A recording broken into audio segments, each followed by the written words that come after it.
In this video, we will go over how to perform an ultrasound of the lung and pleura. When positioning the probe, the indicator is directed toward the patient's head. You will typically do 3 to 4 probe positions per side: anterior, lateral, and posterior. If the patient is able to move, you may have them rotate toward the contralateral side or sit up to get a better view of the posterior lung. Our default probes will be either the phased arrayed probe or the curvilinear probe.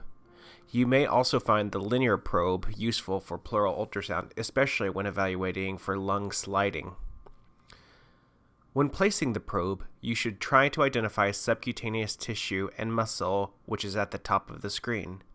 You should then make an effort to identify ribs, which will be noted by acoustic shadowing. Finally, the bright pleural line can be seen running deep to the ribs. Center your probe between the ribs such that the rib shadows are on the edge of your screen and the pleura is in the center. In the anterior view, you are primarily looking for whether or not there is lung sliding and whether there is a predominantly A-line or B-line pattern.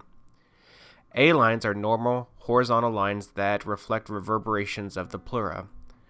A-lines plus lung sliding is normal. B-lines reflect an interstitial process such as pneumonia, bacterial or viral, pulmonary edema, or ARDS. Absent lung sliding is most concerning for a pneumothorax. If you have difficulty identifying lung sliding, try decreasing the gain. If you are still unsure, try changing to a linear probe. Notice that the probe indicator is still facing the patient's head. I can also decrease the gain to accentuate the pleural line. Here's an example of absent lung sliding.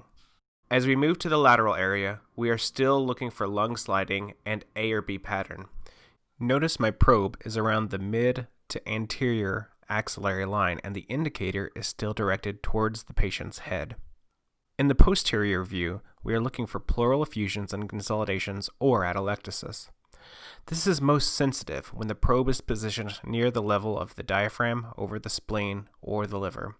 This is typically around the level of the xiphoid process. In normal aerated lung, you should be able to see a curtain sign as the patient inhales, which obstructs the view of the liver and the spleen. If you can visualize the spine, this should disappear above the level of the diaphragm. An example of a pleural effusion can be seen here. Once you are done with one side, you will complete the lung ultrasound for the contralateral side.